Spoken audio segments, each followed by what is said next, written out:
been curious about building a racing simulator, especially since now I'm mostly gaming on my PC. But I've been mainly concerned about how much space it takes up because this is something that will live in my home and I at least want it to look somewhat aesthetic and pleasing to look at. So let's break down all the parts in this rig, starting with the main rig itself. This is the GT Elite Lite cockpit, and in my opinion, it is by far the most important piece of the entire build because before I decided to dive right into building a setup like this, I had this. This was my previous sim setup with the Logitech G923, which is pretty much an entry-level setup to at least give me an idea of what immersive racing feels like.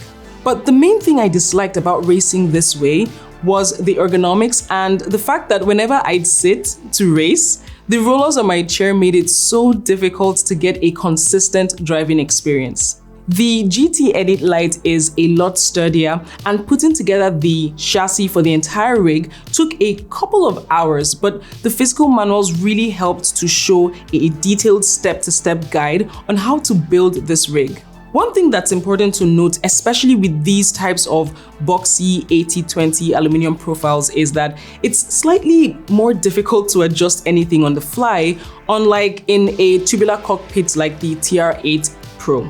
I also went with a GT sitting position, mainly because I intend to try a bunch of different racing games in the future, and I didn't want to lock myself into that F1 sitting position. Next is this thing right here, the wheelbase. This is the Simagic Alpha Mini, which is responsible for the amount of force feedback and detail that you feel when driving. It's insanely heavy for how small it looks and packs about 10 Newton meters of force feedback. It feels really smooth, making it easy for me to pick up on small details like the feeling of the tires slipping when oversteering or rumbles from going over a curb. For the wheel, I went with the Simagic GT Neo. Honestly, this looks so sick and feels really great as well, but I mainly got it because at $289, I couldn't find anything else that looked this good and was at the same price point. At the moment, I'm mainly playing ACC, hence the reason why I went for this F1 and GT wheel style, but in the future, I really want to try rally racing, and for that, I picked up the Simagic GTS wheel. I'll have all the links to these items in the description for anyone who's also looking to build something similar to this. Now, the buttons and dials feel really good and are customizable with these stickers. I absolutely love the feeling of the magnetic paddle shifters because they're not too loud or clanky. While the GT Neo is made of some form of hard plastic that looks like carbon fiber, it isn't carbon fiber at all, but it looks really sick and feels high quality despite being in the budget range within the Simagic ecosystem. I love the quick release mechanism between the wheel and the wheelbase. I mean, simply pulling this clamp along with the wheel detaches it, and then to attach it, align the wheel to the wheelbase and gently push. The pedals are the P1000s, and this is where I spent the most of my time researching and tuning in the tension of the brake, clutch, and throttle pedals with the spare elastomers and springs that comes right in the box.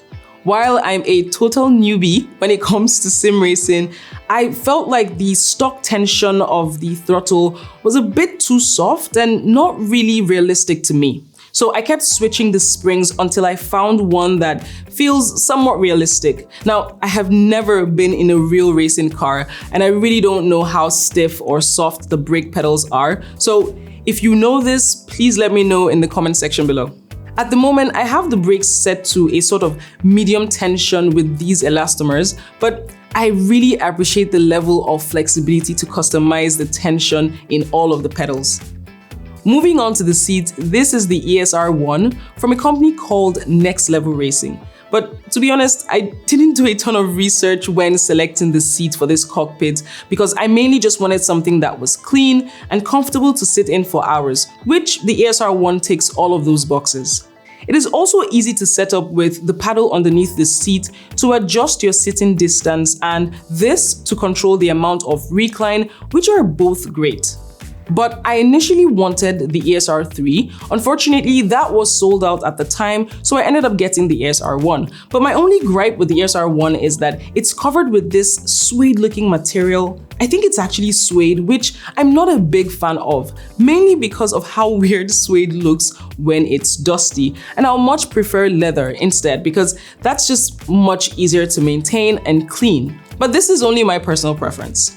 While I haven't decided where I'd like to permanently place this rig, I decided to install wheels to make moving it around a little easier, especially because at the moment I'm mainly using it at my gaming setup with this 32-inch monitor, the LG GS95UE, which I reviewed in my previous video.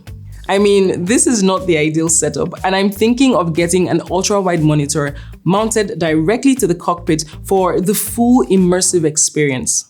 But for now, I'm working with what I've got, and this just works. I want to show you what I see and how it feels sitting in this rig from my point of view.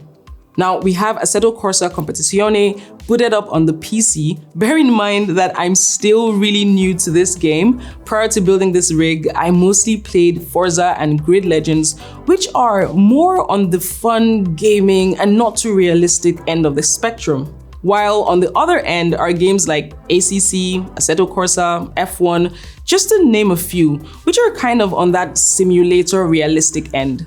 Now, I don't know if you can really see how the force feedback translates through the wheelbase, but it is so smooth, and I'm still tuning and dialing in all the settings on the wheelbase using the SimHub app. But yeah, this is quite the experience.